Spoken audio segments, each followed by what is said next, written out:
What's up, everybody? It's your boy, WG Dorian. I'm coming at you because it's that time again to talk about fucking WWE. I am so fucking tired of this. This is like the 5th time this year that they've had releases. And it's not even like, it makes no sense. But you know why it doesn't make sense? Because the people released this go around should have been released the last time. If you don't know, 8 superstars were released from WWE. All of them main rosters, all of them on the main roster. Whether they were there for a week or there for months. They're gone. They're out of here. Goodbye. I'm talking about Tegan Knox. I'm talking about the rest of fucking Hit Row. Jackson Riker, Drake Maverick. Oh, and John Morrison. Now then, if you hear John Morrison and you think that's interesting, because John Morrison's wife got released in the last rounds.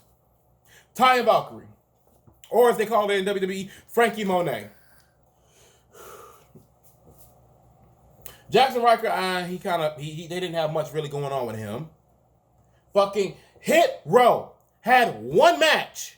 B-Fab had signed a contract 1 week before. Somebody suggested they just cut B-Fab because they thought Hit Row didn't need her. And then now I guess Vince didn't see the potential in Hit Row. Even though they had Isaiah, Swerve, Sky. Fucking Kill Switch from Lucha Underground. Amazing talent. Gone. I fuck with Top Dollar. Top Dollar, I like the, I don't remember the other nigga. B-Fab, I like her speaking abilities. I was fond of her. In the same way I am with a Jade Cargill, somebody coming in green that I would love to have seen become something. Let them get involved in the ring, become familiar with it. Vince wants a hot and ready superstar. Vince wants to put his passion projects in these big, beefy bitches that lack charisma and don't have it. You want to know why the fuck I say that? Because, ladies and gentlemen, I saw NXT this week. I know what gives Vince McMahon a boner in this stage of his. You know what it is? It's your Von Wagners. It's your Braun Breaker. Because I refuse to call this motherfucker Braun Breaker with 2 goddamn K's in his name. His name is Rex goddamn Steiner. That everybody is alluding to the fact that he is a fucking Steiner. He looks like his daddy. He fucking talks like his uncle. Sounds like him. He's a fucking Steiner, but y'all want to call him Braun Breaker. Because Vince can't get over the fact that the Steiners don't fuck with him. Well, you should have fucking signed a goddamn Steiner. That boy right there is a goddamn, he is world champion. I see him in NXT for 1 year. He's going to have a 3-month reign with the belt. Go to the main roster. He's going to beat whoever the WWE champion is because they're not taking the belt off of Roman sometime soon. I am like this because we know what Vince wants and likes. He likes some big, beefy boys. Wait, with lackluster speaking ability. You wanna know why I say that? Look at when they changed Braun. We like Braun when Braun was out there giving hands. He wanted to have Braun speak on the mic on his own. Y'all didn't work with Braun on speaking on the mic. The man didn't come for charisma. The man came to fuck shit up and to do ridiculousness. This man threw a grappling line onto a scaffold and boomed that bitch down trying to kill Brock Lesnar and fucking Roman Reigns. That was fun. This man lifted up an ambulance. The fuck shit up. That is what I like. But you don't wanna get them right to be on the sticks and hold their own. You don't fucking do that, expect nothing. No personality. And then Braun did some fun shit. They didn't really give it to him. They wanted to give him the most boringest offense in the world. The drop kick of his was phenomenal. They got rid of the drop kick because he's too big to be doing shit like that, babies. They give him a goddamn choo-choo truck. Vince wants big fuckers to try and be like they were in the goddamn 80s. Guess what? I did not experience it. I don't give 2 fucks about it. Because you know why? Because some of the most compelling matches were not the biggest motherfuckers. Ric Flairs, Steamboats. Now, Now the match, that's a different story. Because the madness was something spectacular. Unlike Hulk Hogan. And if I catch you in the ring, brother, I'm gonna have to teach you how to be the man. Because your hot dogged and grandstanding will not do here. Oh, yeah. Sorry, I've been working on my match. But the point is, Vince wants guys like the 80s because he thinks that's what's going to sell. Vince believes that the WWE as an entity is what sells, not your middle and lower card guys that make up the show, that makes people want to talk about it. Everybody has this major misconception that the thing that makes a show is your main event. It's how you end it that makes it. That might be something that might have people talking long afterwards about this particular thing, but do understand, we are people of critique because guess what? A great show can still be a great show with a fucked up finish. You should believe that if you are a WWE fan, because how many fucking times have y'all had stupid, ridiculous endings to your rare good shows? I am dead fucking serious. But we're not talking about right now. We're talking about the fact that all these people got released. We had these releases. I don't understand it. I don't. How much budget cutting must this company make when they have made record profits in the past 2 years? This year alone, if you take the talent that got released on a list, you have a promotion, a damn good promotion. Here's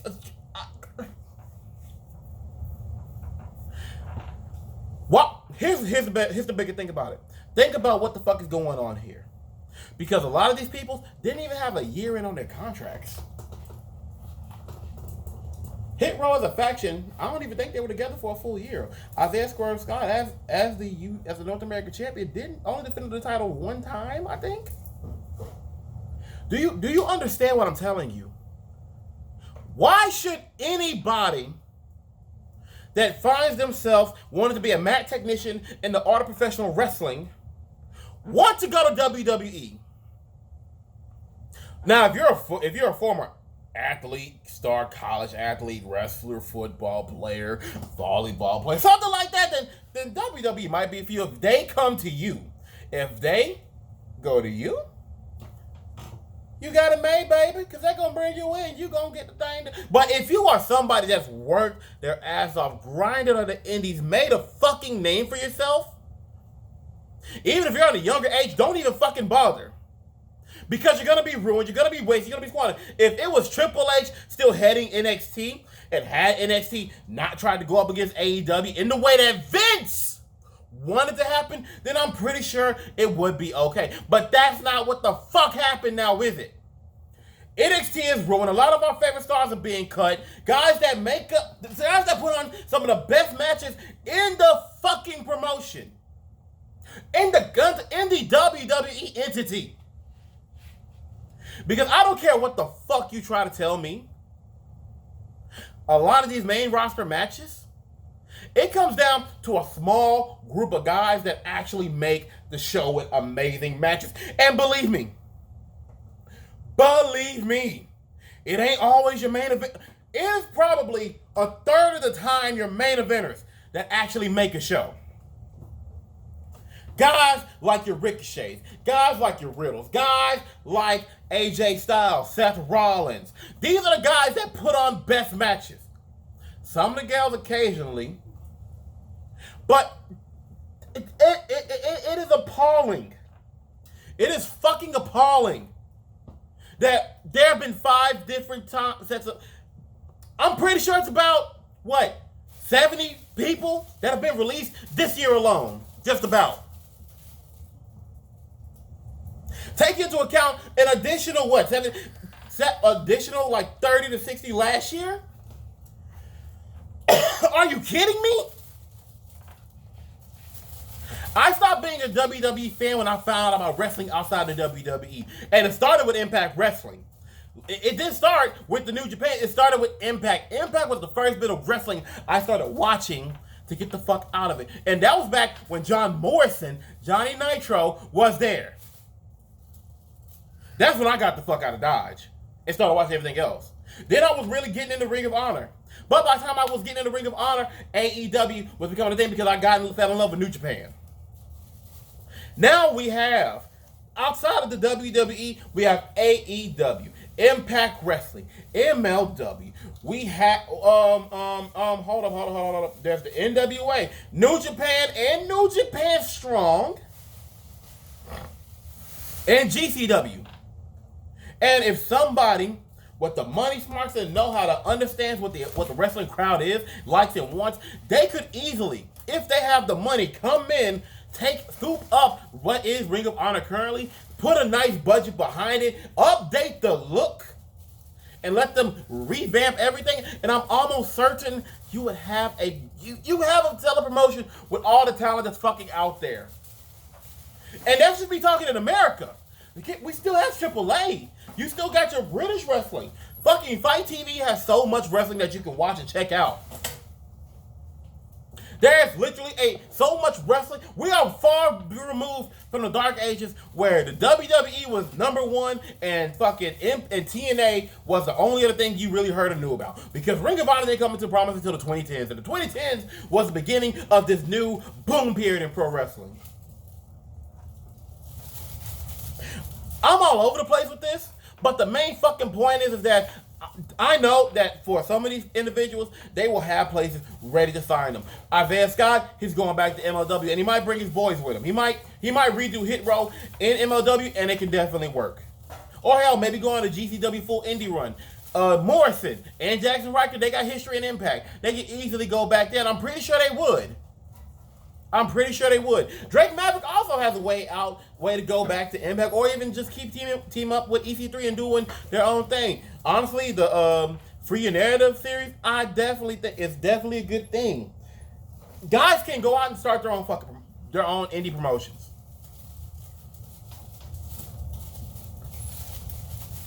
All I'm going to say is that I hope that all these budget cuts means that WWE is going to utilize their talent, because guess what?